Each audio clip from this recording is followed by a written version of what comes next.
Hi friends, ఎలా ఉన్నారు? బాగున్నారండి? మీరంతా బాగోలని మనస్ఫూర్తిగా అయితే కోరుకుంటున్నాను ఫ్రెండ్స్. ఈరోజు ఏంటంటే నేను అయితే మా ఆయనగారితో అయితే వెళ్తున్నానండి. ఎందుకంటే అటు సైడ్ లొకేషన్ అవి బాగుంటాయండి, వీడియో అయితే ఇస్తాను.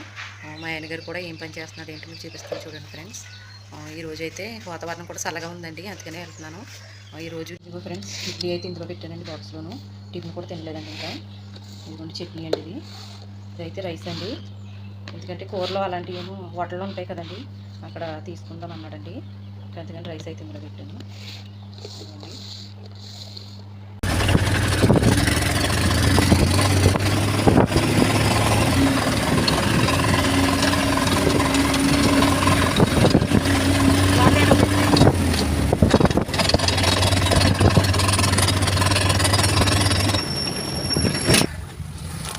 ఇది బెల్లం పొడి అండి, చూడండి.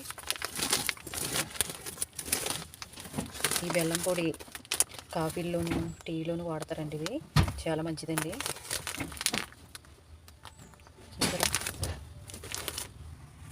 ఎక్కువ పంచదార మానేశారండి, ఇదే వాడుతున్నారు. బెల్లం పొడి, బెల్లము వేసుకుని తాగుతున్నారండి. ఎందుకంటే షుగర్లో బీబీలు వచ్చేసినాయి కదండి చాలామందికి, అందుకని వేసి ఇవే వాడుతున్నారండి.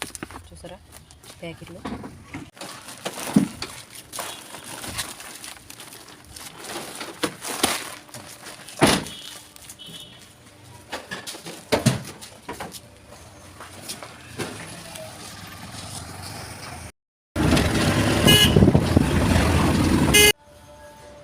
చూసారా ఆ కొట్టు దగ్గర అయితే బెల్లం వేసి వస్తున్నాడండి.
ఎర్రగూడెం బస్ స్టాండ్ అండి, చూడండి.